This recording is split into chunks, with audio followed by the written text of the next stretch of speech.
आप लोग जो यहाँ इकट्ठा हुए हैं, सिर्फ ये जानकारी मैं आपको देने आया हूँ। जो जानकारी मैं आपको दूंगा वो आपके परिवार के लिए भी होगी, आपके दोस्तों के लिए भी होगी, आपके भैया के लिए होगी, आपके चचा के लिए होगी, आपके ताऊ के लिए होगी। जो भी आपके रिश्तेदार हैं, आपके मिलने वाले हैं, सभी के लिए ये सुविधाएं उपलब्ध हैं जो बैंक ऑफ बड़ौदा आपके लिए करा रहा है। इसको जानते हैं सभी लोग? सांप सीढ़ी है, सांप सीढ़ी है ना। यहाँ 1 नंबर है और यहाँ 100 नंबर है। ठीक है, 1 नंबर से गोटी चलनी होती है और 100 नंबर तक खत्म करनी होती है, 100 नंबर तक पहुंचानी होती है। तो कैसे चलते हैं? गोटा चलते हैं, उसमें अगर 6 नंबर आए तो 6 नंबर तक गोटी आ जाएगी। दोबारा चली, 4 नंबर आए तो 4 नंबर आगे बढ़ जाएगी। फिर 1 नंबर आया, 1 पे बढ़ जाएगी और यहाँ 100 तक पहुंचानी होती है। तो क्या 100 तक गोटी आराम से पहुंच जाती है? आराम से पहुंच जाएगी। सड़क मुंह में चलेगी तो पीछे चली जाएगी, सीढ़ी पाएगी तो और आगे चली जाएगी। ये देखो, ये प्रधान जी ने बताया, प्रधान जी के लिए तारीफ। बोलने में कोई दिक्कत नहीं है, आप बोल सकते हैं फ्री माइंड।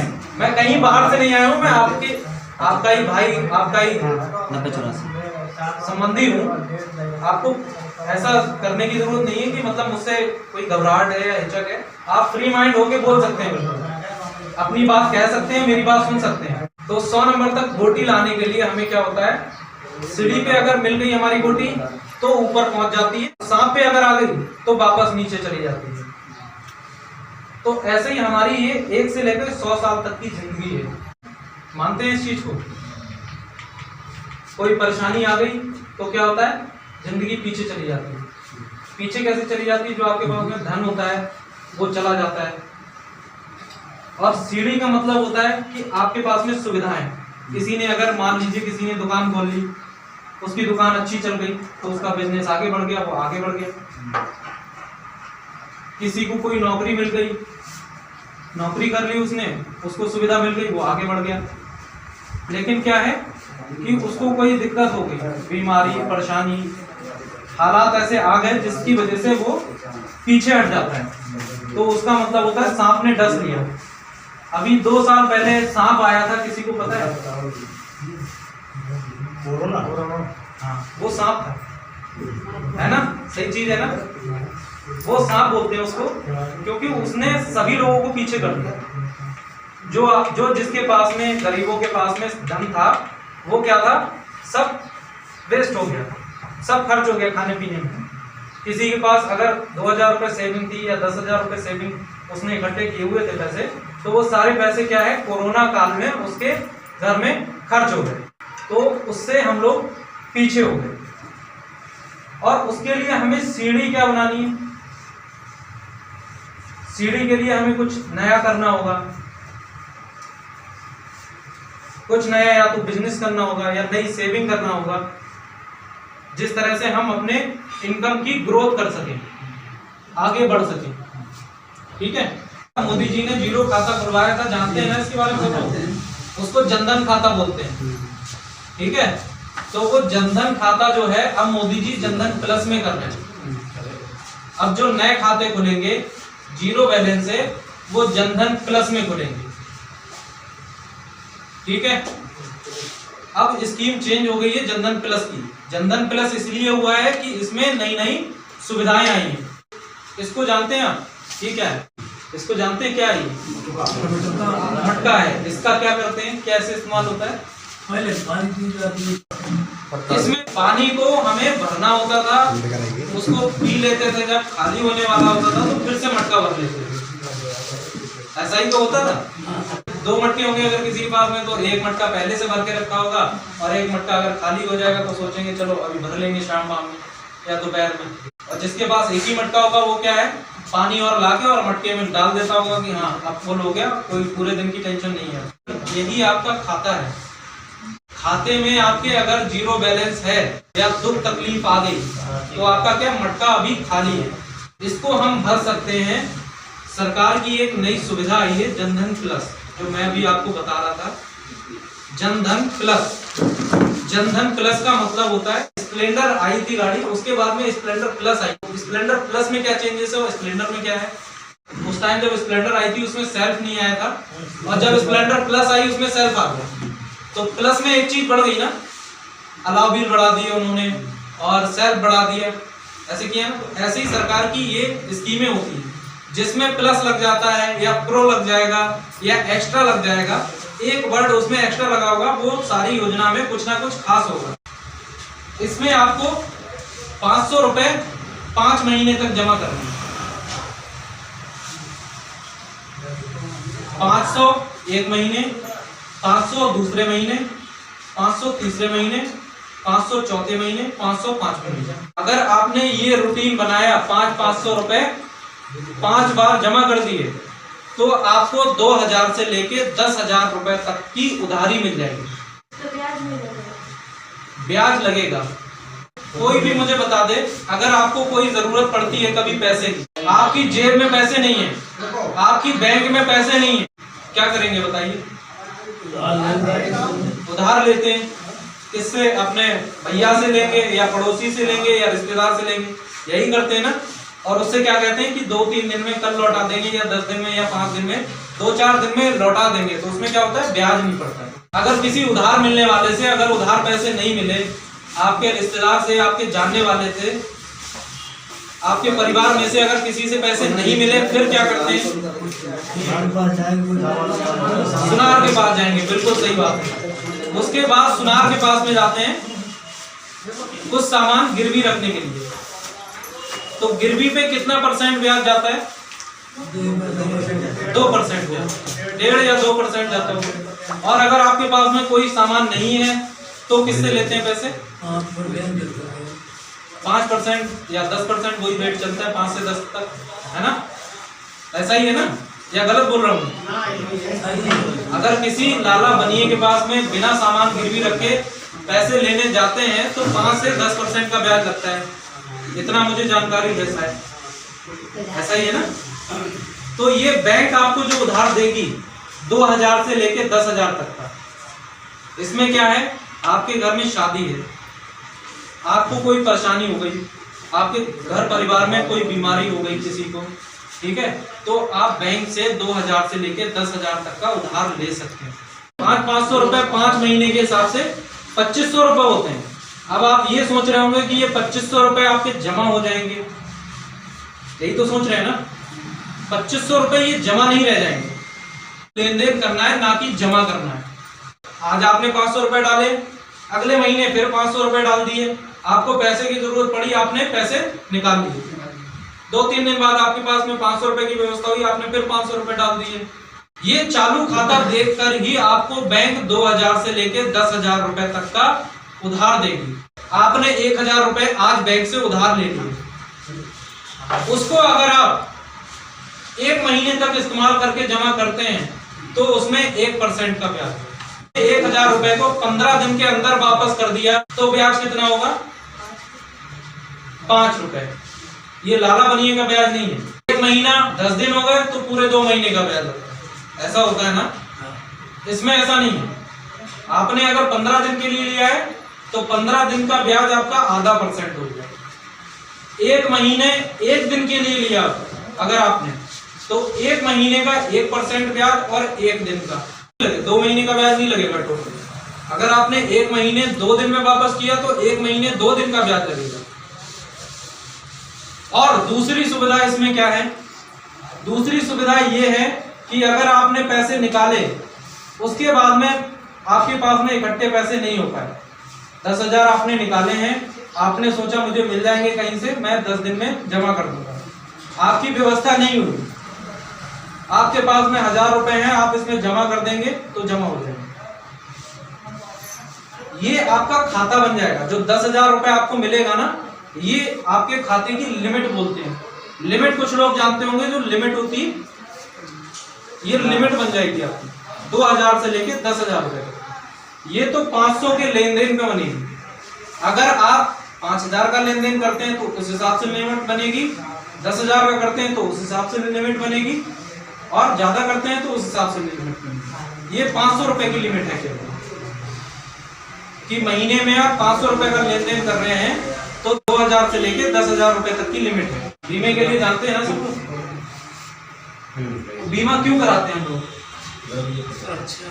सुरक्षा के लिए।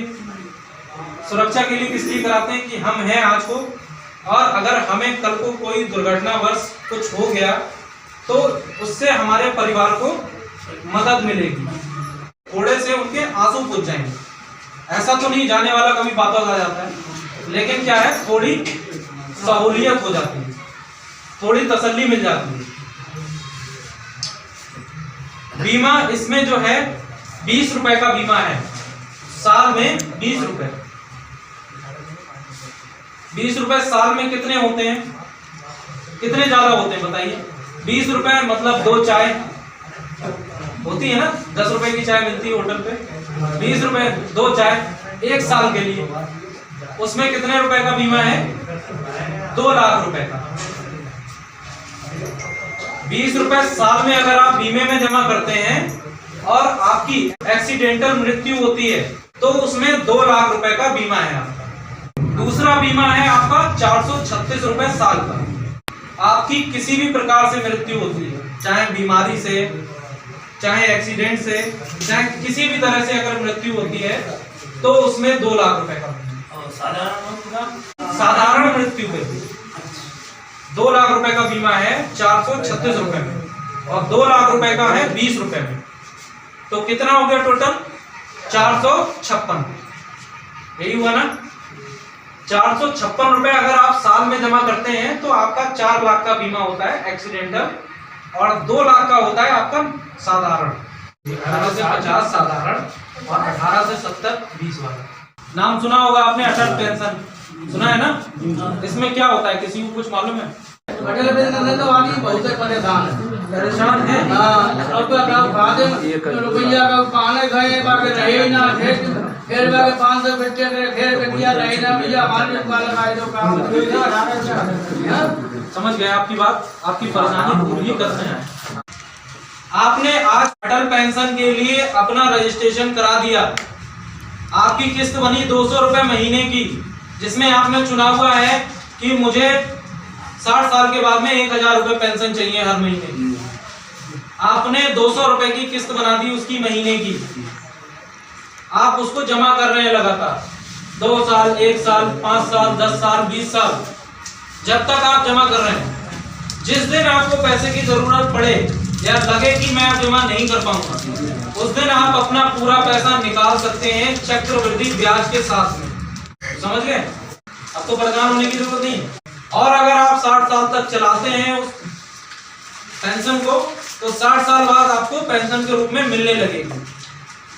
इसमें एक चीज और क्लियर करूंगा मैं, अटल पेंशन योजना ली है आपने, वो पेंशन आपकी वाइफ पे लागू हो जाएगी, और अगर वाइफ ने ली हुई है तो हस्बैंड पे लागू हो जाएगी, और उसको भी लागू नहीं कराना चाहते हैं तो आप पूरे पैसे को उसी टाइम निकाल सकते हैं।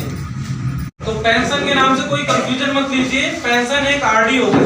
अरे भाई गिरवन जी, जितने सरकार 60 साल वाले के 1000 पेंशन दे रही है, तो साहब अटल पेंशन क्या दे? 1000 रुपए वो पेंशन दे रही है। अगर आप 150-200 रुपए इस खाते में अपने अटल पेंशन बनाते हैं तो 1000 रुपए यहाँ से मिल जाएंगे। अच्छा, वो अलग वो दूसरी को मिलेगी, ठीक है? 1000 रुपए में किसी का महीने भर में घर नहीं चलेगा। सरकार वाली पेंशन अलग है, उससे इसका कोई मतलब नहीं है।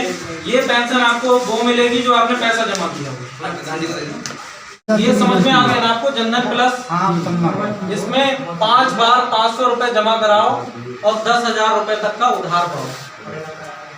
ये सुविधा जनधन प्लस में है। तो जिसके खाते जनधन है उनको जनधन प्लस में कन्वर्ट करने हैं। वो सब स्कीम बढ़िया, पैसा वही अपने आप पास सेव जो अपनी जेब में है। ठीक है, क्यों आप इस बसिया बैंक में मैनेजर साहब अगर पास जाओ, हमारा पैसा सर आप लोगों को बुरा नहीं लगे, हमारा पैसा हमें जरूरत पे बैंक में भी नहीं मिलता। आपने ये बात कही सर कि अगर आप बैंक में जाते हैं तो आपको जब पैसे जरूरत होते हैं तो नहीं मिलता है, नहीं मिलता सर। उसी के लिए यहाँ पे बैंक मित्र आप प्रभा जी को बिठाया गया है। सर, हम लोगों को भी नहीं मिला, हम इन्हीं लोगों को क्या देंगे? हम लोगों को भी नहीं मिला। हमारा पैसा है, हमें वक्त पे जरूरत पे नहीं मिल रहा है सर। सही कह रहे हैं, तो नहीं मिला तो हम लोग ये इशू जो आप मुझे बता रहे हैं, ये आपकी पहली ब्रांच पे मैं इशू सुन रहा हूँ। इससे पहले मैं जितनी ब्रांचों पे गया हूँ वहाँ किसी ने ये इशू नहीं बताया है, तो ये आपका एक पर्टिकुलर ब्रांच का इशू। नहीं सर, आप हमारी बात समझे, हम एक बैंक की बात नहीं कर रहे हैं, हम सभी बैंक की बात कर रहे हैं। आप सर हमारी बात समझिए सर, बैंक में हमारा पैसा जमा है, मान लीजिए हम जमा करने जाए तो हमारे सर 10 लाख रुपए जमा हो जाएंगे, तो हमसे नहीं पूछा जाएगा पैसे जमा करने कल आना, ठीक है। बताओ अगर सर अगर पूछा जाता हो किसी से कि अगर रात में हम 1 करोड़ रुपए जमा करने जाए, हमारे लिए बैंक में ठंडा पानी आएगा, आराम से हमें VIP उसमें बैठाया जाएगा, जमा किया है सर हमने, ऐसी बात थोड़ी ना, ठीक। और एक आदमी कोई जब निकालने जाए तब सर उसके लिए कि क्या कहेगा कि आज बैंक में पैसे नहीं है, आप कल आना, आपने 3 दिन पहले क्यों नहीं बताया, ठीक है, आप ही पहले कस्टमर नहीं हो, उसको तो इतना परेशान किया जाता है कि वो लास्ट में ये सोचता है एक बार कि यार बैंक में बेकार जमा की।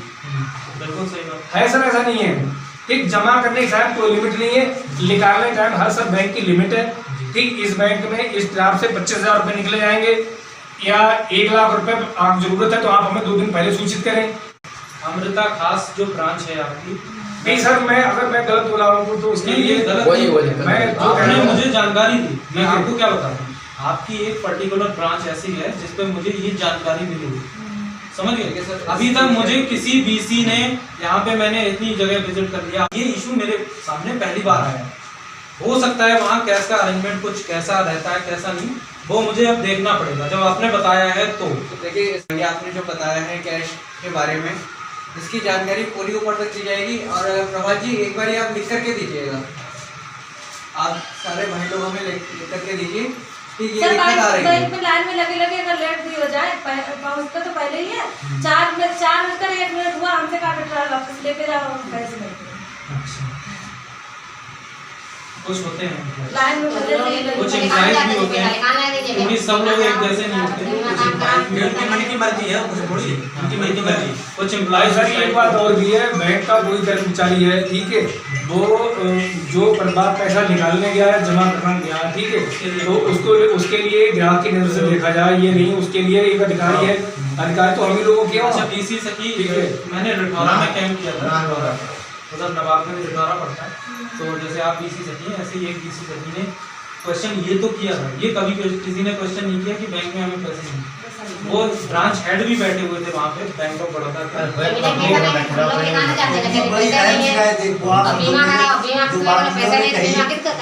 अगर हम 4 बजे से पहले बैंक में एंट्री कर गए और 4:01 तक विड्रॉल हमारा वहाँ तक नहीं पहुँचा काउंटर में, तो हमें रोक दिया जाता है।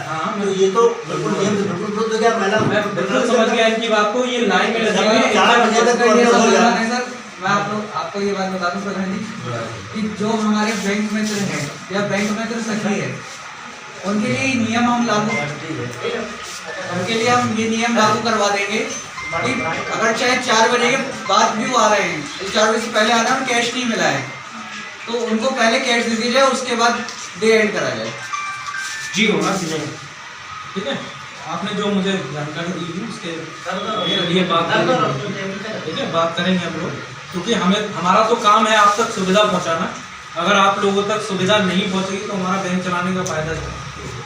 और कोई दिक्कत किसी को तो सही है, मानवतापूर्वक बात करना चाहिए, ये नहीं वो कुछ कहता है उससे क्या कहते हैं, अभी पुलिस को फोन करने को उनको धमका उसको डर पाते हैं, ये भी सर एक समस्या है सर। मतलब हमारा पैसा, हमारे पैसे से आपके तनख्वाह ले रहे हैं आप, अभी को सर धमकी दे रहे हैं, ये भी सर गलत है भाई। बैंक में सर अनपढ़ भी लोग जाते हैं, पढ़ा लिखा आदमी भी जाता है, अनपढ़ आदमी है उसे कुछ बातें नहीं पता है, वो अगर आपसे दूसरी बात किसी बार पूछेगा तो उसको लोग उल्टा सीधा पढ़ाते हैं। अच्छा मैंने बैंक ऑफ बड़ौदा में तो कभी नहीं देखा। अच्छा एक जगह मैंने देखा था, ग्रामीण बैंक में मैं गया था, ग्रामीण बैंक में मेरा कुछ काम था, जिसके लिए मैं ग्रामीण बैंक में एक बार गया था, तो वहाँ मैंने ये स्थिति देखी थी पहली बार। कौन साहब ग्रामीण अरे ये माननीय मेनका गांधी खुद बैंक आई यहाँ, हाँ एक मैनेजर ने किसी से ग्राहक से बातचीत कर दी, तो मेनका गांधी खुद आई, फिर उधर रोड पर मैनेजर साहब को बुलाया, अब उनने 1000 गाली कम से कम दी होगी। मैं ग्रामीण बैंक में एक बार गया था, ग्रामीण बैंक में मैंने सुना हुआ था, लेकिन उस दिन मैंने देखा कि मैं गया वहाँ पे और कोई जैसे गांव के लोग होते ही हैं कि पासबुक एंट्री कराना है, क्या कराना है, तो उन्होंने क्या करा, पासबुक ली हाथ में, देखी पासबुक, ऐसे फेंक दी, पासबुक फेंक के दी, नहीं हो पाएगी एंट्री, यार मशीन काम नहीं कर रही जी, ऐसा है भी चल गया मैंने क्या बताओ फॉर्म भरा आधी चीज भरी आधी नहीं, डेट नहीं डाली मान लीजिए, तो एक कस्टमर आया उसने फोन किया, डेट डाल के लाओ इस पे ऐसे